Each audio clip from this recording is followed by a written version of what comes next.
போதைப் பொருட்களற்ற சமூகத்தை உருவாக்க அடியெடுத்து வைப்போம். Be a part of the movement for a drug-free society. Essendon Marathon. Register now. GT Holidays, South India's #1 travel brand.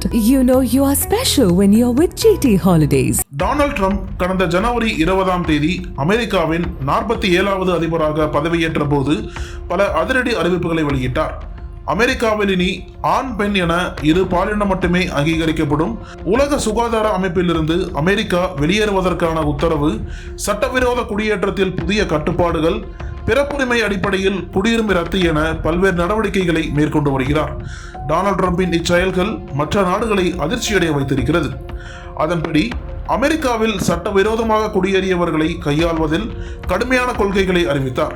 சட்டவிரோதமாக குடியேறியவர்களை அவர்களது சொந்த நாட்டிற்கு திருப்பி அனுப்பும் நிர்வாக உத்தரவிலும் டொனால்ட் ட்ரம்ப் கையெழுத்திட்டார். அந்த வகையில் சில தினங்களுக்கு முன்பு சட்டவிரோதமாக தங்கியிருந்த வெளிநாட்டினர்கள் அடையாளம் காணப்பட்டு கைது செய்யும் பணி அமெரிக்கா முழுவதும் தீவிரமாக நடைபெற்றன. இந்த நிலையில் மெக்சிகோ, இந்தியா உள்ளிட்ட நாடுகளைச் சேர்ந்த சட்டவிரோதமாக குடியேறியவர்களை அமெரிக்கா நாடு கடத்தியுள்ளது. அதன்படி 205 இந்தியர்களை அமெரிக்கா நாடு கடத்தியுள்ளதாக தகவல் தெரிவிக்கப்படுகிறது. பல்வேறு மாகாணங்களில் இருந்து ஆயிரக்கணக்கான சட்டவிரோத குடியேறிகள் அமெரிக்காவின் இராணுவ விமானத்தில் அனுப்பப்பட்டுள்ளனர். அதில் டெக்சாஸில் இருந்து புறப்பட்ட C-17 விமானத்தில் 205 இந்தியர்கள் இருப்பதாக கூறப்படுகிறது. அவர்கள் அனைவரும் இந்தியர்கள் என உறுதிப்படுத்தப்பட்டு பஞ்சாப் நோக்கி அழைத்து வரப்படுவதாக தகவல் தெரிவிக்கப்படுகிறது. இது தொடர்பாக இந்திய அரசுக்கும் தகவல் தெரிவிக்கப்பட்டதாக கூறப்படும் நிலையில் வெள்ளை மாளிகையோ இந்திய அரசோ இது குறித்து எந்தவித அதிகாரப்பூர்வ தகவலும் வெளியிடவில்லை என்பது குறிப்பிடத்தக்கது.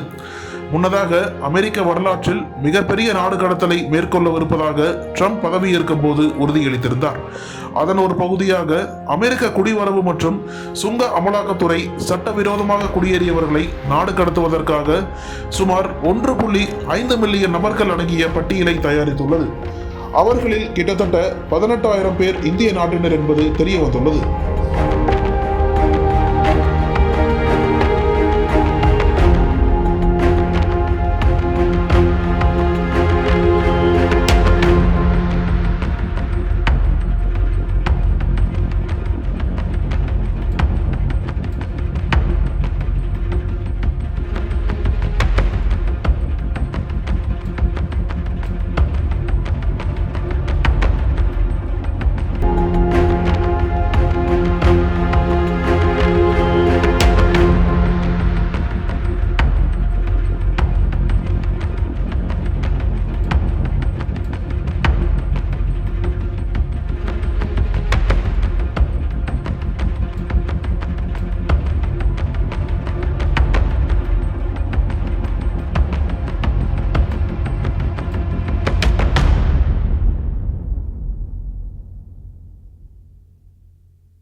அனல் பறக்கும் செய்திகளை அப்டேட் செய்து கொள்ள நக்கீரன் களத்தை இப்பவே சப்ஸ்கிரைப் பண்ணுங்க.